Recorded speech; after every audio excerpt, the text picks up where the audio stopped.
প্রিয় অষ্টম শ্রেণীর শিক্ষার্থীরা, শুভেচ্ছা নিও। আজকে আমি তোমাদের 2025 সালের বাংলা বিষয়ের নতুন বই সাহিত্য কণিকা থেকে গদ্য চতুর্থ অধ্যায় তৈলচিত্রের ভূত এর অনুশীলনী থেকে সৃজনশীল প্রশ্নের সমাধান করে দেব।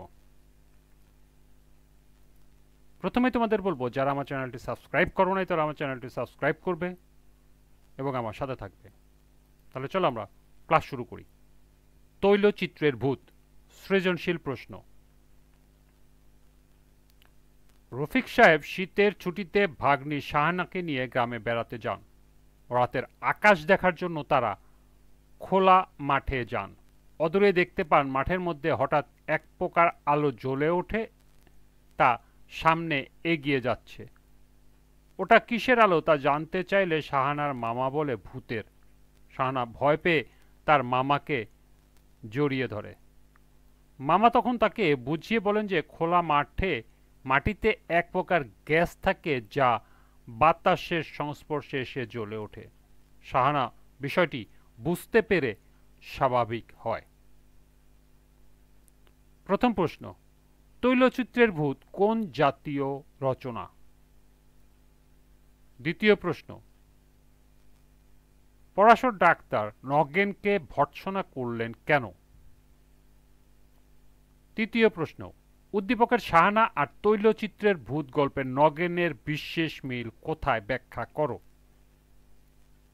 এবং সর্বশেষ প্রশ্ন, রফিক সাহেব আর তৈলচিত্রের ভূত গল্পের পরাশর ডাক্তার উভয়কে আধুনিক মানসিকতার অধিকারী বলা যায়, উক্তিটির যথার্থতা নিরূপণ করো।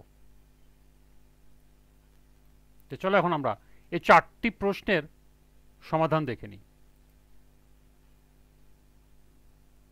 প্রথম প্রশ্ন ছিল তৈলচিত্রের ভূত কোন জাতীয় রচনা? এর সমাধান হবে তৈলচিত্রের ভূত রচনাটি কিশোর উপযোগী ছোট গল্প। তৈলচিত্রের ভূত রচনা করেছেন মানিক বন্দ্যোপাধ্যায়। দ্বিতীয় প্রশ্ন ছিল পরাশর ডাক্তার নগেনকে ভর্ৎসনা করলেন কেন?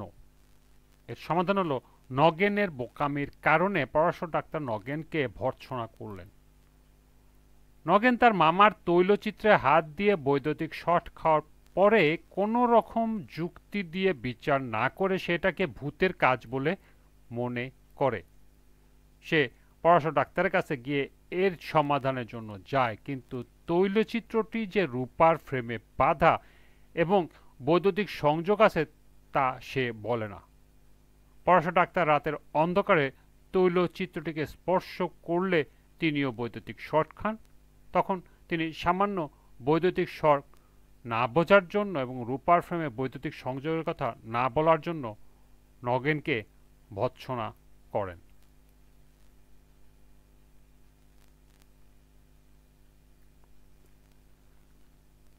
তৃতীয় প্রশ্ন ছিল উদ্দীপকের শাহানা আর তৈলচিত্রের ভূত গল্পের নগেনের বিশেষ মিল কোথায় ব্যাখ্যা করো। এর সমাধান হবে অশরীরীয় শক্তির উপর বিশ্বাস এবং তা থেকে উত্তরণের দিক থেকে উদ্দীপকের শাহানা আর তৈলচিত্রের ভূত গল্পের নগেনের চরিত্রের মিল রয়েছে। তৈলচিত্রের ভূত গল্পে নগেন পরলোকগত মামার প্রতি অনুশোচনা থেকে জেগে ওঠা শ্রদ্ধা ভক্তি প্রদর্শন করার জন্য তার মামার ছবিতে হাত দিয়ে বৈদ্যুতিক শক খেয়েছিল। বিষয়টি সম্পর্কে তার মনে ভ্রান্ত ধারণা ছিল, তাই সে ধরে নিয়েছিল মামা মৃত্যুর পর তার প্রেতাত্মা তাকে ভয় দেখাচ্ছে, ধাক্কা মেরে সরিয়ে দিয়েছে। অবশেষে পরাশর ডাক্তারের সহায়তা তার এই ভ্রান্তি দূর হয়। উদ্দীপকে রাতে মাঠে ঘুরতে গিয়ে মামার কথায় বিভ্রান্ত হয়ে শাহানা ভয় পেয়েছে। ভূতের ভয়ে সে মামাকে জড়িয়ে ধরে, তবে শেষ পর্যন্ত তার মামার কথাতেই সে ভুল বুঝতে পেরে স্বাভাবিক হয়েছে, যেমনটি নগেনের ক্ষেত্রেও ঘটেছে।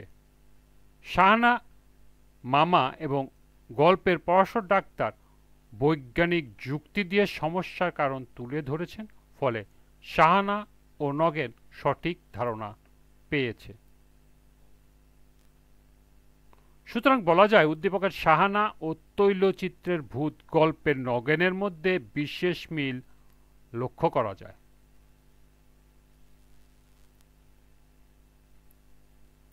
সর্বশেষ প্রশ্ন ছিল, রফিক সাহেব আর তৈলচিত্রের ভূত গল্পের পরাশর ডাক্তার উভয়কে আধুনিক মানসিকতার অধিকারী বলা যায়?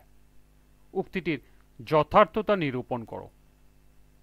এর সমাধান হবে, বিজ্ঞানমনস্ক চিন্তা চেতনার দিক থেকে উদ্দীপকের রফিক সাহেব এবং তৈলচিত্রের ভূত গল্পের পরাশর ডাক্তারকে আধুনিক মানসিকতার অধিকারী বলা যায়।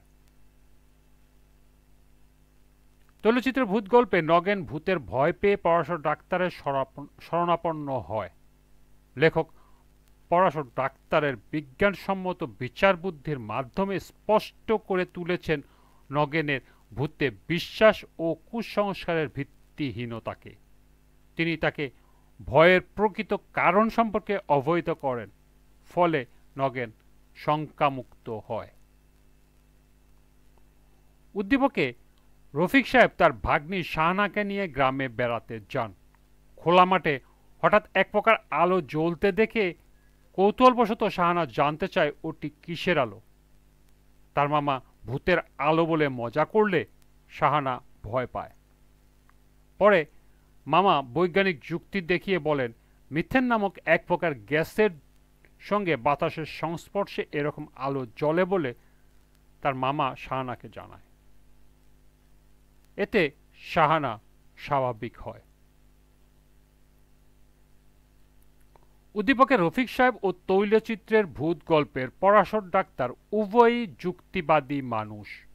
পরাশর ডাক্তার নগেনকে তার মামার ছবিতে কেন বিদ্যুৎ প্রবাহিত হয় তার ব্যাখ্যা দিয়েছেন।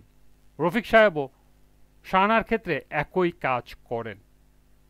আধুনিক বিজ্ঞানের যুগে ভূত প্রেতের মতো কাল্পনিক কোনো বিষয়ে বিশ্বাস করা রফিক সাহেব কিংবা পরাশর ডাক্তারের চরিত্রে নেই।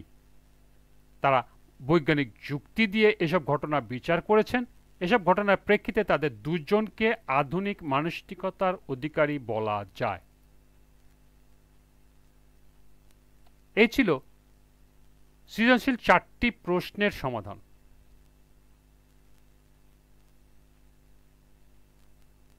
তোমরা এগুলো এখান থেকে নোট করে নিতে পারো। এরই সাথে অধ্যায়ের সমাপ্তি।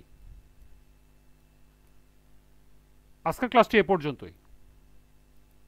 সবাইকে আবারও বলছি, যারা আমার চ্যানেলটি সাবস্ক্রাইব করো নাই তারা আমার চ্যানেলটি সাবস্ক্রাইব করবে এবং আমার সাথে থাকবে। সবাইকে পরবর্তী ক্লাস দেখার আমন্ত্রণ জানিয়ে আজকের মতো এখানে বিদায় নিচ্ছি। আল্লাহ হাফেজ।